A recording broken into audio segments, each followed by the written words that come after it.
देश के लाखों केंद्रीय कर्मचारियों और पेंशन भोगियों के लिए वेतन और भत्तों से जुड़ी एक बेहद अहम खबर सामने आ रही है। एक ऐसा सवाल जिसने हर सरकारी कर्मचारियों की नींद उड़ा रखी है। 8वां वेतन आयोग लागू होने तक क्या महंगाई भत्ता बढ़ना बंद हो जाएगा? क्या सरकार डीए हाइक पर रोक लगाने जा रही है? दोस्तों, ये सवाल इसलिए महत्वपूर्ण है क्योंकि हाल ही में सरकार ने इसके टर्म्स ऑफ रेफरेंस को मंजूरी दी थी, जिसके बाद पूरी उम्मीद है कि ये 1 जनवरी 2026 से प्रभावी हो जाएगा। ऐसे में ठीक इससे पहले महंगाई भत्ते की वृद्धि की गति को लेकर तरह तरह की अटकलें लगाई जा रही हैं। तो आज हम इसी टॉपिक पर विस्तार से चर्चा करेंगे ताकि आप अपनी सैलरी और भत्तों की पूरी तस्वीर समझ सके। तो चलिए स्टेप बाय स्टेप समझते हैं। सबसे पहले बात करते हैं आयोग के गठन और लागू होने की टाइमलाइन की। आपको बता दें, केंद्रीय कैबिनेट ने 28 अक्टूबर 2025 को 8वें वेतन आयोग के टर्म्स ऑफ रेफरेंस को हरी झंडी दिखा दी है। कमीशन अपनी सिफारिशें गठन की तारीख से 18 महीने के अंदर देगा। केंद्रीय आईटी मंत्री अश्विनी वैष्णव ने स्पष्ट किया है कि अंतरिम रिपोर्ट में लागू होने की तारीख तय होगी और ये 1 जनवरी 2026 से ही शुरू हो सकता है। लेकिन दोस्तों, इसे पूरी तरह लागू होने में थोड़ा वक्त लग सकता है, शायद 2028 तक। इसका मतलब कर्मचारियों को 17-18 महीने का एरियर यानी बकाया राशि एक मुश्त या किस्तों में मिलेगी। पिछले आयोग को देखें तो पैटर्न साफ है। 7वां आयोग 2014 में गठित हुआ है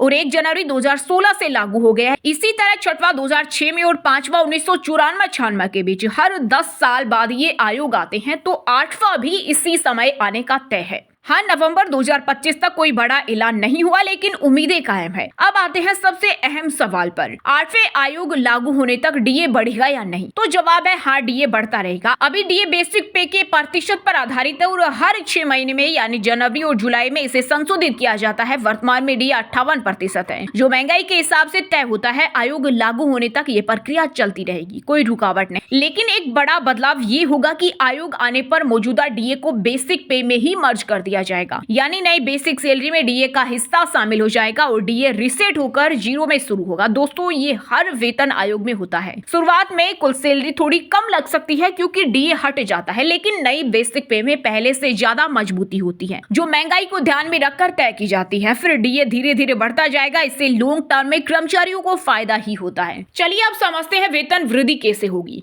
आपको बता दें, वेतन आयोग की जान होती है फिटमेंट फैक्टर। 7वें आयोग में ये 2.57 था, जो पुरानी सैलरी को गुणा करके नई बेसिक पे निकालता था। 8वें में अनुमान है कि 2.46 हो सकता है। ये फैक्टर महंगाई, लिविंग कॉस्ट और इकोनॉमी को देखकर तय होगा। कमीशन, सैलरी, पेंशन और अलाउंस सबको रिवाइज करेगा। उदाहरण के तौर पर मान लीजिए आप लेवल 6 पर हैं, जहां मौजूदा बेसिक पे में 35,400 रुपए, डी 58% यानी 20,532 रुपए और HRA मेट्रो सिटी में 27% यानी 9,558 रुपए। कुल सैलरी करीब 65,490 रुपए। अब 8वें आयोग में फिटमेंट 2.46 लगे तो नई बेसिक पे बनेगी 35,400 गुणा 2.46 बराबर 87,084 रुपए। डीए 0, HRA 27% यानी 23,513 रुपए। कुल सैलरी 1,10,597 रुपए, यानी डबल से ज्यादा बढ़ोतरी। ये सिर्फ उदाहरण है, असल फिटमेंट पर निर्भर करेगा। कमीशन 5 मुख्य बातों पर फोकस करेगा। देश की जीडीपी ग्रोथ, महंगाई कंट्रोल, सरकारी खर्चे का balance, non contributory pension scheme, राज्यों के बजट और प्राइवेट सेक्टर की सैलरी से मैचिंग। इससे विकास के पैसे जैसे सड़कें, स्कूल, हॉस्पिटल पर असर न पड़े, ये सुनिश्चित होगा। अब सवाल कि कौन कौन इसका फायदा उठाएगा। लगभग 50 लाख केंद्रीय कर्मचारी, रक्षा और रेलवे स्टाफ, केंद्रीय संस्थानों के शिक्षक, 100% सरकारी पीएसयू के कर्मचारी और 69 लाख पेंशन भोगी। लेकिन राज्य सरकार के कर्मचारी, बैंक कर्मचारी, आरबीआई जैसे नियामक संस्थाओं के लोग